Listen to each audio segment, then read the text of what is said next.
बुलेटिनच्या सुरुवातीलाच महत्त्वाची बातमी। 5 डिसेंबरला संध्याकाळी 5 वाजता महायुतीच्या मुख्यमंत्र्यांचा शपथविधी आझाद मैदानावर होणार आहे। या शपथविधीसाठी स्वतः पंतप्रधान नरेंद्र मोदी हजर राहणार आहेत। तसंच राज्यातील बड्या नेत्यांना शपथविधीसाठी निमंत्रण पाठवण्यात येईल। त्यामुळे आझाद मैदानात होणाऱ्या शपथविधीसाठी तयारीला वेग आलाय। आझाद मैदानात बसण्याची व्यवस्था, स्टेजची तयारी ही जोरदार सुरू आहे। कालच राष्ट्रवादी आणि भाजपच्या नेत्यांनी या तयारीचा आढावा इथे येऊन घेतलेला होता। भाजपचे प्रदेशाध्यक्ष चंद्रशेखर बावनकुळे हे इथे पोहोचले होते। प्रवीण दरेकर हे देखील त्यांच्या सोबत होते आणि त्याचबरोबरीने राष्ट्रवादीचे काही नेते इथे पोहोचले आणि आझाद मैदानावर होणाऱ्या शपथविधीसाठीच्या तयारीचा त्यांनी आढावा घेतला। मात्र या सराईच्या आढाव्यासाठी शिवसेनेच्या वतीने कोणीही आलेलं पाहायला मिळालं नाही आणि त्यामुळेच शिंदे गटाची नाराजी आहे का असा प्रश्न पुन्हा पुन्हा विचारला जाऊ लागलाय। एकीकडे आपण पाहतोय 5 तारखेचा मुहूर्त ठरलेला आहे। 5:30 वाजता हा शपथविधी पार पडेल। या सोहळ्यासाठी पंतप्रधान नरेंद्र मोदी हे देखील उपस्थित राहणार आहेत, कारण विधानसभा निवडणुकीपूर्वी पंतप्रधानांच्या सुद्धा अनेक सभा इथे झाल्या होत्या। ग्राफिक्सच्या माध्यमातून पाहूयात। महायुतीच्या शपथविधी सोहळ्याचं महानियोजन करण्यात आलंय। एकूण 3 स्टेज असणार आहेत। एक स्टेज हे मुख्य असणार आहे, तर मुख्य स्टेजवरती 100 फूट ते लांब असेल, तसंच 60 फूट रुंद आणि 8 फूट उंच असेल।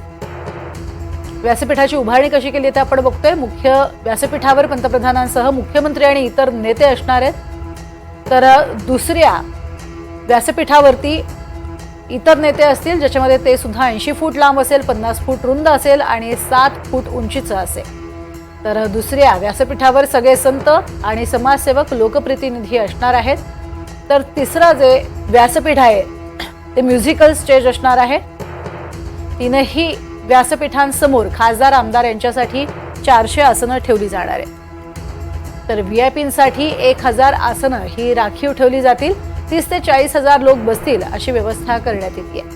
10 ते 12 रुग्णवाहिका, डॉक्टर आणि अन्य कर्मचारीही तैनात करण्यात आलेले असतील। अग्निशमन दलाच्या 6 ते 7 गाड्या जवानांसह तैनात असतील।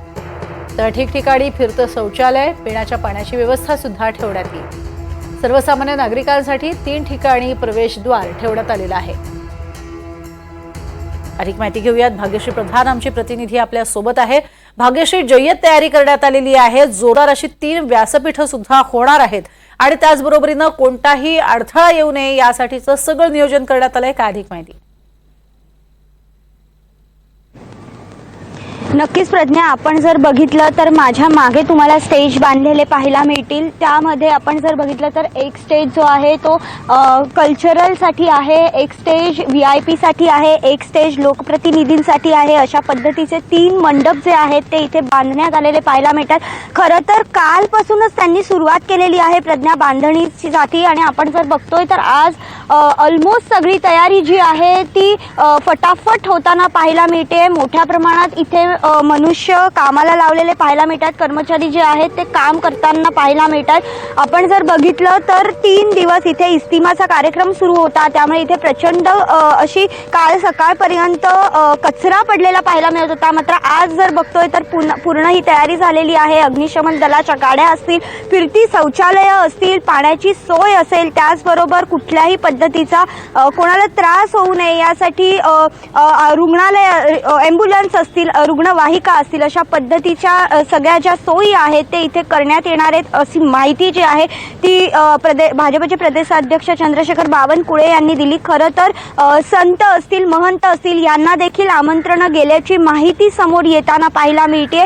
पंतप्रधान नरेंद्र मोदी इथे येणार आहेत, त्याचबरोबर अनेक केंद्रीय मंत्री देखील इथे मुख्यमंत्रीच्या शपथविधी सोहळ्याला दाखल होतील। असं असलं तरी प्रज्ञा, अजूनही भाजपकडनं मुख्यमंत्री कोण याचं नाव जे आहे ते जाहीर केलेलं नाही। खरं तर 5 तारखेला संध्याकाळी 5 वाजता हा शपथविधी सोहळा होणार आहे आणि अजूनही नाव जे आहे ते जाहीर करण्यात आलेलं नाही आहे। त्यामुळे महायुतीमध्येच कुठेतरी तिढा आहे का असा देखील प्रश्न जो आहे तो जनसामान्यांना पडलेला पाहायला मिळतोय। मात्र असं असलं तरी 5 तारखेच्या शपथविधीची जी तयारी आहे, जी सोहळ्याची तयारी आहे ती मात्र जय्यत अशी सुरू झालेली पाहायला मिळते.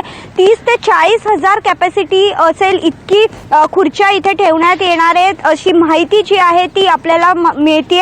आत्ता जर बघितलं तर पूर्ण कार्पेट जे आहे ते टाकून झालेलं आहे. मंडपाची अर्धी बांधणी जी आहे ती देखील झालेली पाहायला मिळते. एकंदरीतच पोलीस फौजफाटा देखील इथे मोठ्या प्रमाणात तैनात करण्यात येणार आहे. 3 जे गेट असणार आहेत ते सर्वसामान्यांसाठी असतील. बाकीचे जे 2 गेट आहेत ते महत्त्वाचे जे केंद्रीय मंत्री येणार आहेत किंवा पंतप्रधान नरेंद्र मोदी येणार आहेत तर अशा VIP लोकांसाठीचे हे गेट असणार आहेत. एकंदरीतच सुरक्षा त्यामुळे मोठ्या प्रमाणात तैनात करण्यात येणार असल्याची जी माहिती आहे प्रज्ञा ती सध्या समोर येताना पाहायला मिळते. पण अग्निशमन दलाच्या देखील इथे गाड्या उपलब्ध होणार आहेत. कुठलाही अनुचित प्रकार घडू नये यासाठी देखील अत्यंत काळजी घेतली जाणार आहे. आपण जर बघितलं प्रज्ञा तर 2014ला ज्या वेळेला भाजपला बहुमत मिळालं होतं त्याच वेळेला वानखेडेमध्ये त्यांनी अत्यंत दैदिप्यमान असा सोहळा घेतला होता. यावेळी देखील त्यांना बहुमत मिळतंय. त्यामुळे बहुमत मिळाल्यानंतर आपण जर बघतोय तर अशा पद्धतीचा दैदिप्यमान सोहळा आझाद मैदान इथे घेण्यात येतोय आणि या आझाद मैदान इथे ही जी तयारी आहे ही जय्यत तयारी मात्र सुरू झालेली सध्या पाहायला मिळते प्रज्ञा.